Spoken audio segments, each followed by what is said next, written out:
Good morning प्यारे बच्चों।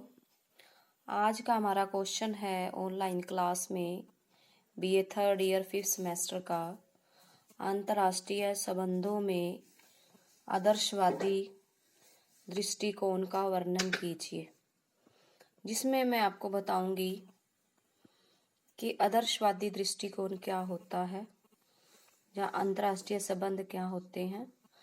मनुष्य एक सामाजिक प्राणी है। मनुष्य एक सामाजिक प्राणी है। वह अपनी सामाजिक, आर्थिक, राजनीतिक और सांस्कृतिक जितनी भी उनकी आवश्यकताएं हैं, वो अपनी आवश्यकताओं की पूर्ति के लिए क्या करता है, दूसरे मनुष्य पर निर्भर रहता है। अतः हम अंतर्राष्ट्रीय स्तर की बात करें तो अंतर्राष्ट्रीय स्तर में भी क्या है, एक राष्ट्र अपनी आवश्यकताओं की पूर्ति के लिए दूसरे राष्ट्र पर क्या रहता है, निर्भर रहता है। वैसा वे अपनी आवश्यकताओं की पूर्ति नहीं कर, जिस प्रकार एक मानव अपनी आवश्यकता की पूर्ति नहीं कर सकता, उसे समाज के अन्य मनुष्यों के साथ संबंध बनाने पड़ते हैं। उसी प्रकार से एक राष्ट्र को भी दूसरे राष्ट्रों के साथ क्या बनाने पड़ते हैं, संबंध बनाने पड़ते हैं, उन पर निर्भर रहना पड़ता है। अगर हम आधुनिक समय की बात करें तो आधुनिक समय में वैज्ञानिक युग में क्या है, हमारी दूरियां क्या है, सिमटी हैं। हमारी दूरियां क्या है, कम हुई हैं। सभी देश क्या हैं, एक दूसरे के क्या आए हुए हैं, समीप आ चुके हैं।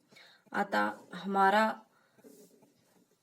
जो समाज है, जहाँ हमारे जो सारे राष्ट्र हैं, उसको किस चीज की संज्ञा दी गई है, विश्वग्राम की संज्ञा दी गई है कि ये क्या है, एक विश्वग्राम है, विलेज ग्राम है।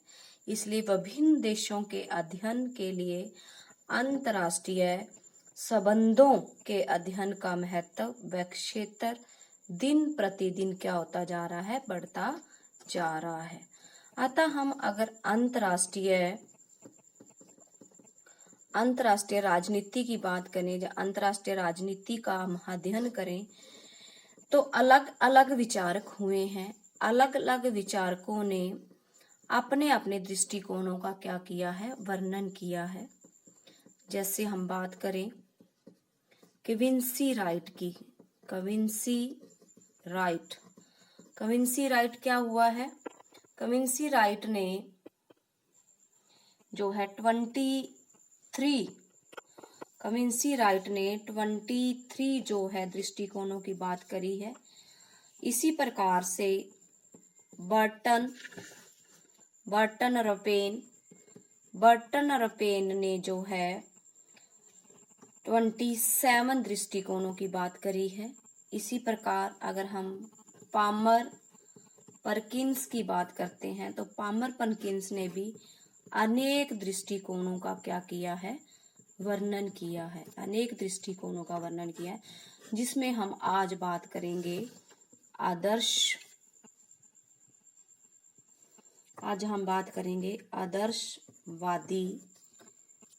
आदर्शवादी दृष्टिकोण। आदर्शवादी दृष्टिकोण क्या होता है, जिसका जन्म 18वीं सदी में हुआ। यह सिद्धांत जो है अमेरिकी स्वतंत्रता आंदोलन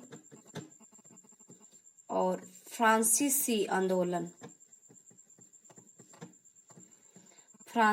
आंदोलन का प्रेरक रहा है। ये सिद्धांत, इससे प्रेरणा लेकर यह सिद्धांत बना। यह दृष्टिकोण जो है एक ऐसी विश्व व्यवस्था की परिकल्पना करता है जिसमें भातृ भावना पर आधारित समाज हो, जिसमें हिंसा नहीं होगी, घृणा नहीं होगी, द्वेष नहीं होगा, शक्ति को महत्व नहीं दिया जाएगा,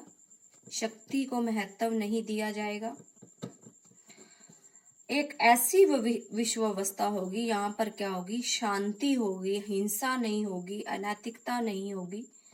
अर्थात संघर्ष को शिक्षा के द्वारा और विज्ञान के द्वारा क्या किया जाएगा, मुक्त किया जाएगा। यहाँ पर अगर हम कोटेशन दें तो एक राइटर की कोटेशन हुई है 1795 में। उसने कहा था 1795 में कोनेंडरसट ने कहा था, एक ग्रंथ में लिखा था उन्होंने, एक ग्रंथ में कहा था कि ऐसी विश्व अवस्था का वर्णन किया कि जिसमें मनुष्य अपनी बुद्धि,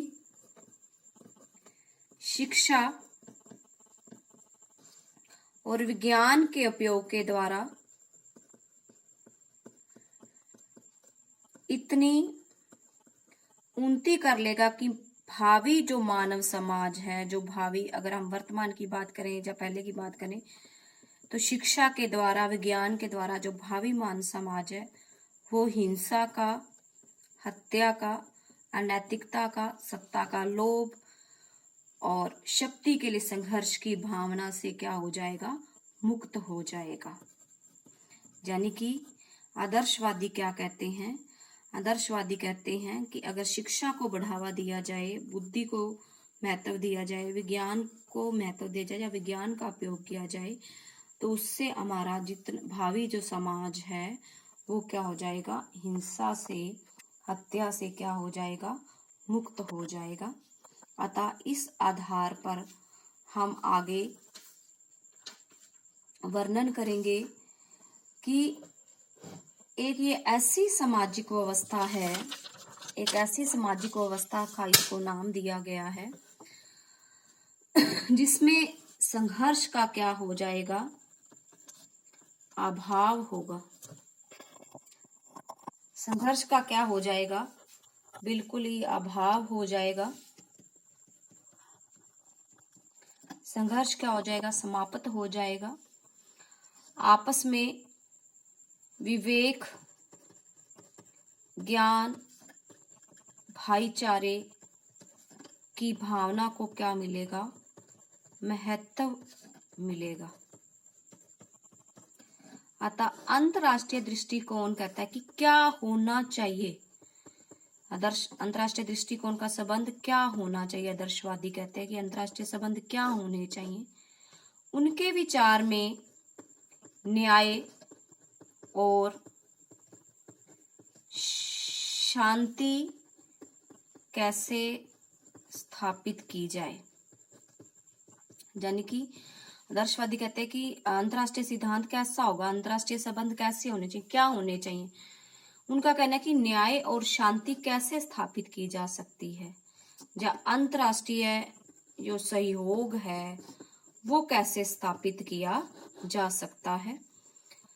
क्या कहते हैं कि शक्तिशाली राज्यों के द्वारा शक्तिहीन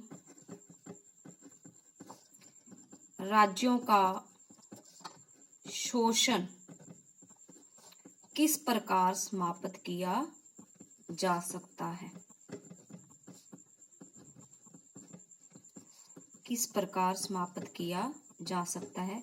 अतः हम कह सकते हैं कि जो आदर्शवादी थे वो न्याय और शांति को महत्व देते हैं, घृणा, द्वेष, हिंसा को खत्म करना चाहते हैं, अंतरराष्ट्रीय सहयोग को बढ़ावा देना चाहते हैं। इसके साथ उनका कहना है कि जो शक्तिशाली राज्य हैं वो शक्तिहीन राज्यों का शोषण ना करें। अतः इसके आधार पर हम करेंगे आदर्शवादी दृष्टिकोण की विशेषताएं, जिसमें आज हम सिर्फ 2 पॉइंट लेकर चलेंगे। फर्स्ट पॉइंट है हमारा, मनुष्य स्वभाव से अच्छा होता है। इसमें क्या है, मनुष्य स्वभाव से अच्छा होता है। कहता कि आदर्शवादी क्या कहते हैं कि मनुष्य क्या है, स्वभाव से एक अच्छा प्राणी है। इसको एक अच्छे प्राणी की संज्ञा दी गई है। जो मनुष्य होता है उसमें दया की भावना होती है, उसमें धर्म की भावना होती है, उसमें सहानुभूति की भावना होती है, वो सहनशील होता है, परोपकारी होता है, आदि गुण जो होते हैं एक मनुष्य के अंदर क्या होते हैं, मौजूद होते हैं। मनुष्य के अंदर क्या होते हैं, मौजूद होते हैं। मानव का बुरा स्वभाव जो है वो बुरे वातावरण के कारण होता है, बुरी संस्थाओं के कारण होता है। बुरे वातावरण के कारण, बुरी संस्थाओं के कारण, मीन्स कि हम जैसी संगत में रहेंगे हमें वैसा ही उसका रंग लगेगा। अगर हम बुरे वातावरण में रहेंगे, बुरी संस्थाओं में रहेंगे, गलत दोस्तों के साथ हमारी मित्रता होगी तो हमें वातावरण और संस्थाएं अगर गलत मिलेगी तो हमारा व्यवहार भी क्या हो जाएगा, गलत हो जाएगा। लेकिन जब मानव पैदा हुआ तो दर्शवादी कहता है कि वो अच्छा प्राणी है, उसके अंदर दया है, धर्म है, सहानुभूति है, सहनशीलता के गुण है।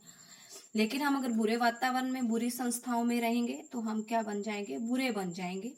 अतः मानव सभ्यता का विकास और कल्याण, अगर हम मानव सभ्यता की बात करते हैं तो मानव सभ्यता का विकास सभी मनुष्य चाहते हैं।